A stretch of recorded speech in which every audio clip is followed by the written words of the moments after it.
ఒక హింట్ ఉందండి మా దాంట్లో. ఏంటంటే మన స్టేట్లో ఎంతమంది వయోజనులు ఉన్నారు? 100 మంది ఉన్నారు. 100 మంది కన్నా తక్కువ ఓటర్ని ఎస్ఐఆర్లో కనపడ్డారంటే నేను తోలు తీస్తామని చెప్పగలరా మీరు? చెప్పాలి కదా. That's all. 1. కానీ ఇక్కడ ఒక చిన్న కిటుకు ఉంది. అదేంటంటే కొంతమంది తీస్తున్నారండి, చాలామంది తీస్తున్నారు, కొంతమంది పెడుతున్నారు. ఎవరిని పెడతారో మనకు తెలియదు. అది ఇది కలిపి అది 100 చేయొచ్చు. కానీ కొంచెం లోతుగా వెళ్ళి ఇందాక నేను చెప్పిన 800 ఓటర్లు ఒక చోట ఉన్నారు, 500 ఓటర్లు ఒక చోట ఉన్నారు, ఇలాగా పెట్టేస్తున్నారు. దాని గురించి కాస్త మీరు కేర్ఫుల్గా ఉంటే పౌర సమాజం ఎందుకు అంటానంటే మీరు ఏమన్నా అనుకోండి, కానీ మీరు కనుక డిఫెన్స్ ఆఫ్ డెమోక్రసీ అనే టాస్క్ని పొలిటికల్ పార్టీస్కి అవుట్సోర్స్ చేస్తే మాత్రం కుదరదు. పౌర సమాజం చేయాల్సిందే, మీలాంటి వాళ్ళు చేయాల్సిందే. ఎందుకంటే ఇదే చెప్పారు కదా, ఎలక్షన్ అయిపోయిన తర్వాత ఇప్పుడు బీహార్లో ఓట్ చోరీ అని ఓటు అధికార యాత్ర తీశారండి. ఏమైపోయారండి ఎలక్షన్ అయిన తర్వాత? అంటే 63 లక్షల మంది 80 లక్షల మంది తీసేసిన వాళ్ళు వాడి సంగతి ఎవరు పట్టుకుంటారు? ఎలక్షన్ అయిపోయింది, మానేశారు. బెంగాల్లో అంత గొడవ చేశారు కదా, 93 లక్షల మంది గురించి, 28 లక్షల మంది గురించి ఎలక్షన్ అయిపోయింది. ఎవరు మాట్లాడుతున్నారు? తమిళనాడులో 97 లక్షల మంది తీశారండి. ఎవరు మాట్లాడుతున్నారు? 24 లక్షల మంది కేరళలో అండి. ఎవరు మాట్లాడుతున్నారు? ఎవరు మాట్లాడుతున్నారు? No political party, no media is doing it.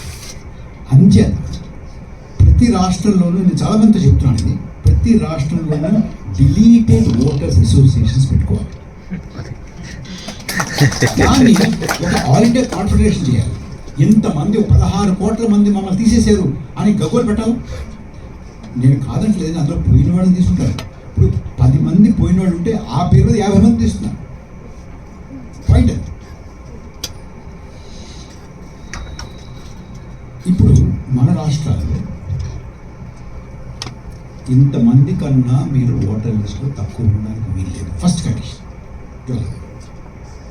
I think what I suggest is మీలాంటి పెద్దలందరూ కలిసి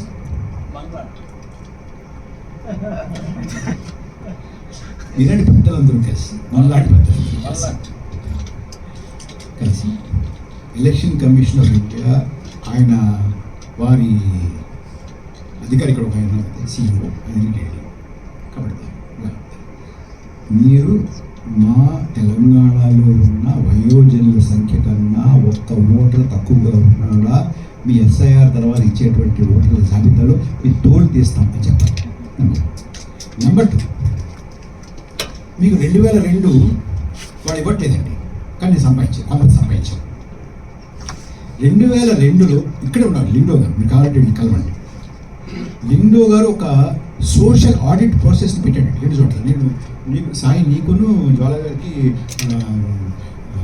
ప్రజలకు వైష్ణవ సేవలు పంపిస్తాను చెప్పాడు గారికి. ఆ 2 చోట్ల ప్రాసెస్ ఏమున్నాయంటే మదర్ ఎలక్టరల్ రోల్ని పెట్టుకుని గ్రామ సభ ఈ వార్డు కమిటీ కన్వీన్ చేసి అందులో ఉన్నటువంటి ఓటర్లని గంటా చక్రపాణి ఉన్నారా?